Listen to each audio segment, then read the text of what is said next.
Chapter 2.5. From Hard Work to Super Easy.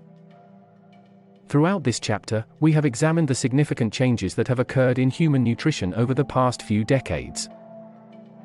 While it is not our intention to imply that previous generations had a perfect relationship with food, it is clear that our modern approach to food has had negative consequences. In particular, these shifts have had a disproportionate impact on individuals with ADHD, due to their brain's heightened sensitivity to factors that impede optimal functioning. It is important to recognize the ways in which our relationship with food has changed, and to consider the potential effects on our health and well-being. The shifts that we looked at were: 1. Natural to artificial. 2. Scarce to superabundant. In this section, we will begin to discuss a shift that is perhaps a bit more difficult to pin down than the two mentioned above, but that are no less significant. I am referring to the historical perception that food almost always equaled hard work. Most people, especially those responsible for getting meals to the table, would perhaps unreservedly welcome the fact that this is not always the case anymore. The fact that we do not have to spend days and months cultivating our own food, followed with hours behind the stove to prepare it, has undeniable benefits. Time previously spent in food preparation can now be used for leisure or work in other areas. I am, of course, not advocating a return to the time when the main meal of the day took, on average, 4 hours to prepare. I am merely asking you to consider what we as a society lost due to the fact that it is now possible to put the words easy and fast before so much of what we eat. Consider the following. The cost of ease of access. Modern methods of cultivation and distribution means that we have left the link between cultivation or hunting and consumption far behind. While there was nothing romantic about tilling the fields, previous generations were in no doubt about where their food came from. These days our food can just as easily come from the other side of the world as from a farm in your county, with the former perhaps more likely. Most of us do not spend any time thinking about this fact, aside perhaps from the occasional amused glance at a food label spelling out the name of some obscure third world country. Our forebears couldn't help thinking about the origins of their food, especially since they had to gather, hunt or cultivate it themselves. Our foods often have much more interesting stories, but we can afford not to worry too much about where it came from. Or can we? Foods shipped from the other side of the world are A. Often grown with the help of pesticides that are banned in North America. B. Preserved with chemicals that could have a marked negative effect on optimum brain function. The cost of ease of preparation. The convenience of quick and easy meal preparation has become increasingly prevalent in our society, allowing us to save time and energy on food preparation. While this may seem like a positive development, it is important to recognize the potential drawbacks of this trend towards food on the fly.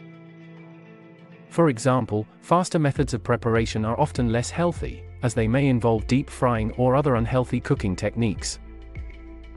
Ready meals can also contain excessive amounts of salt, saturated fat, and other harmful ingredients. In some cases, the ease of preparation is achieved through the use of chemicals as cooking aids or preservatives, which can be detrimental to our health. It is important to be mindful of these potential consequences and strive for a balance between convenience and health in our food choices.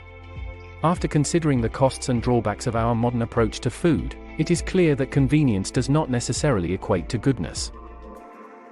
In order to improve our relationship with food and prioritize its value and nourishment, it is necessary to re-evaluate our thinking and practices.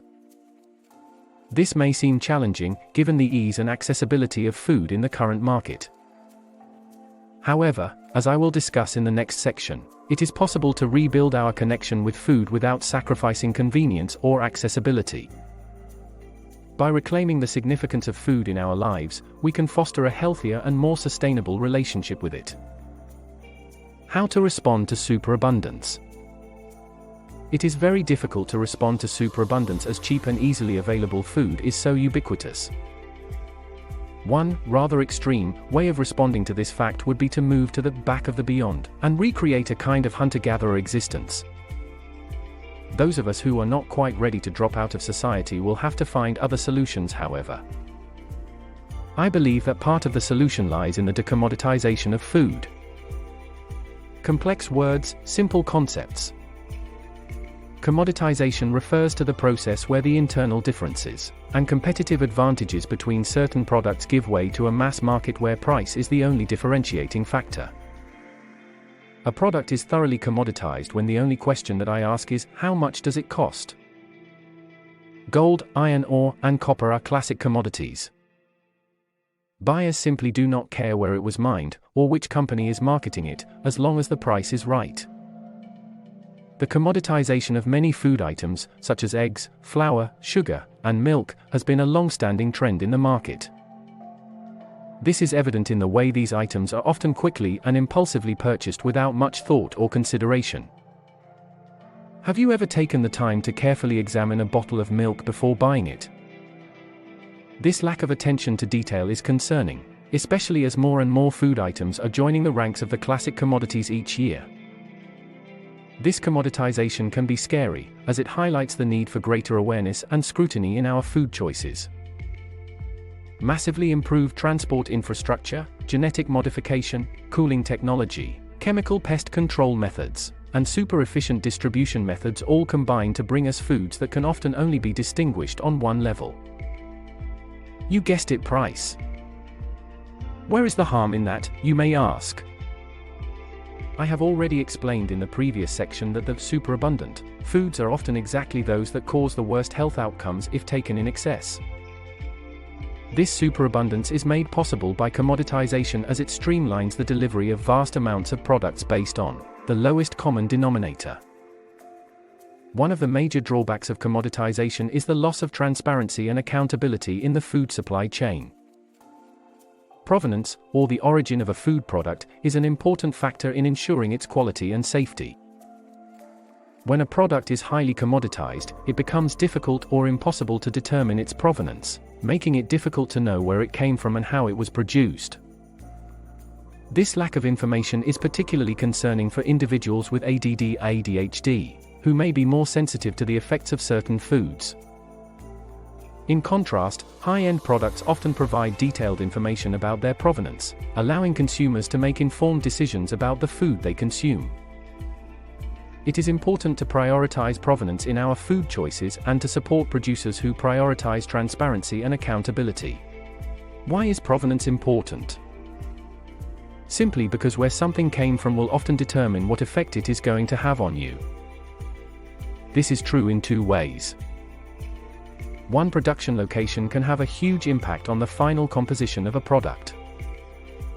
For example, some countries will allow the use of pesticides and chemicals that have long been banned in North America. Two production methods can have a huge impact on the final composition of a product. This is not only true when talking about primary production, farming, but also when it comes to processing. Additives, cooking oils, sugar, fats, etc. can all play a part in turning essentially healthy products into disaster zones. You should therefore always ask the following questions. Where was this produced? By whom was it produced? Giving in to the easy availability of convenient foodstuffs by not asking the questions above is a very risky business, as it could lead to exposure to the very factors that are known to exacerbate the symptoms of ADHD. My first piece of advice in dealing with the easy availability of food is to make sure that you pay close attention to provenance. Doing so will allow you to enjoy the convenience of our modern food culture without being damaged by it. So how do you get serious about provenance? Read on. Getting serious about where our food comes from. One of the keys to ADHD-friendly nutrition is to stop seeing food shopping as a health-neutral activity, but to rather view it as a valuable investment in the health and well-being of your family. Some suggestions on how you can ensure that every bite that your family put into their mouths is safe include the following. Grow your own. Most people would recoil at the very idea of growing their own food, but what can be more natural? If you have a bit of land, it would be quite easy to utilize it to grow some basic foodstuffs. The fact that you are cultivating the food yourself means that you can control to the finest detail what chemicals and pesticides, if any, are used on it. Growing your own food will also serve as a wonderful lesson to your family about the value of sustainable food production. Buy locally. Do your best to source as much as possible of your food from your local area. Buying locally produced food will not only support the local economy, it will also mean that you will eat food that does not have to travel halfway around the world to get to your table. This means that no chemicals or refrigeration technology were needed to help it along on each part of a long journey. Getting hold of locally produced food is perhaps not as difficult as you might imagine. Most large towns and cities play host to farmers' markets these days. This is where local producers get the opportunity to market their products directly to the public. Visitors to the markets are often pleasantly surprised, both by the pleasant atmosphere and by the reasonable prices.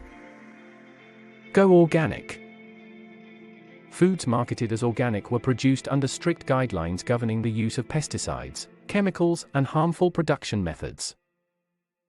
Buying organic produce is therefore an excellent way to reassure yourself about provenance. Increasing demand for organic products means that going organic is certainly not as expensive as it used to be. If price is a significant consideration, you should at the very least consider going organic with certain high-risk foods. Update your skills. The farm where something was produced is not the only issue when it comes to provenance. It is sometimes the case that perfectly healthy food is turned into something altogether more sinister in a factory somewhere. Mass-produced foods often contain very high levels of oil, salt, and harmful chemicals. Weaning yourself from commercially produced foods by learning to prepare your favorites at home will not only benefit your waistline, but also quite possibly your brain. Always read the label. The importation of food from countries with lower environmental standards is a significant health risk. It is therefore important that you educate yourself about where your favorite foods come from and about the standards that prevail in that location. One way of doing so is to spend some time on the website of the United Nations Food and Agriculture Organization. Their website contains massive amounts of information about environmental standards and pesticide use in different parts of the world. Familiarizing yourself with some of this information will put you in a much better position the next time that you pick up a piece of foreign fresh produce at your local supermarket. The steps highlighted above do not represent some kind of silver bullet that will instantly deliver perfect health. Taken together, however, they should at least place you in a much better position to enjoy food in a way that will not exacerbate the symptoms of ADD, ADHD,